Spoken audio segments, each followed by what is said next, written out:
now we are going to pivot into some deeper dives into the three stocks that have a vaccine authorized in the US. Let's start with Moderna. So they were not the first one to be authorized in the US, they were actually the second.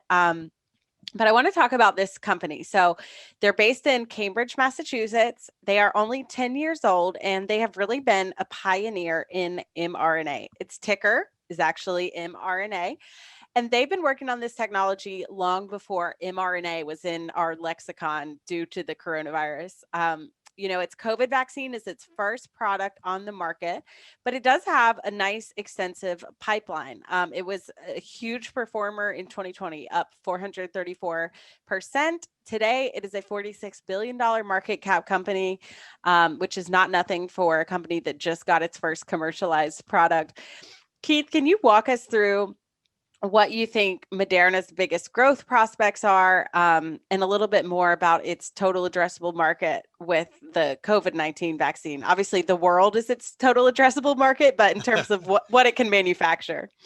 Yeah, so Moderna came out, I think it was last week, Corinne, and said that they're expecting to be able to manufacture at least 600 million or so doses in 2021 of their vaccine. They're hoping to up that number. They're hoping to get up to 1 billion, but right now, as it stands, it's around 600 million. They'll sell all of those doses. They already have supply deals in place that basically absorb everything they can make.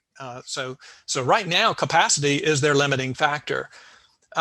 Bernstein analyst Ronnie Gal did some calculations, and he thinks that Moderna could make about $11 billion this year on sales of its vaccine, COVID vaccine.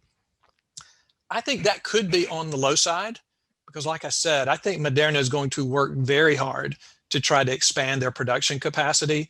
And if they're able to do that, I think they will find a market for those additional doses. So I would say that Ronnie Gal's estimate of $11 billion is a minimum. I think that's at least what Moderna will do this year.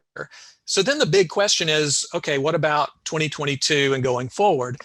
And the answer to that hinges on how long the duration of protection will be for these vaccines. Actually, Ronnie Gal was factoring in his model that booster shots would only be needed every 3 years. And so he was thinking the market would really drop off quite a bit after 2021. However, Moderna has come out recently, and based on what they're seeing in their studies thus far, they're thinking that their vaccine will provide protection for at least a year and maybe up to 2 years. Well, even if you go with the 2 years, that will mean more frequent vaccinations than what the Bernstein analyst was modeling for. So, we really don't know exactly at this point what the addressable market will be on a go-forward basis for Moderna. But if you said that they can make $11 billion at least this year, and let's say the vaccine does provide protection for 2 years, so every couple of years, people would have to get more vaccines. Realistically, Moderna could be looking at $5 or $6 billion a year from their COVID vaccine. Now, there are other factors at play, Corinne, that could change that significantly, either upward or downward.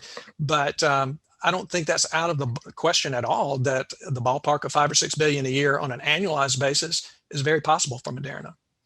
It totally is. And I know we started this segment by saying, beware of false precision. And that's exactly what this is. I think there's several instances of false precision to be aware of here.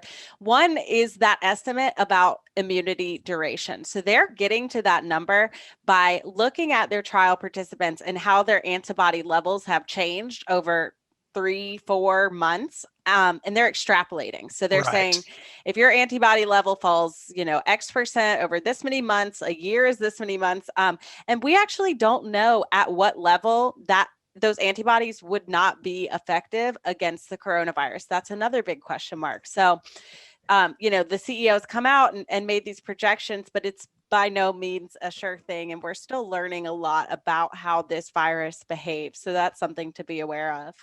Yeah, I've all along just anticipated, this was just a hunch. So this isn't false precision. This is just a hunch that we will be looking at least, we'll probably looking at having booster shots perhaps annually and probably no less frequently than every 2 years. I don't think we're going to be lucky enough to have a vaccine give protection for 3 years.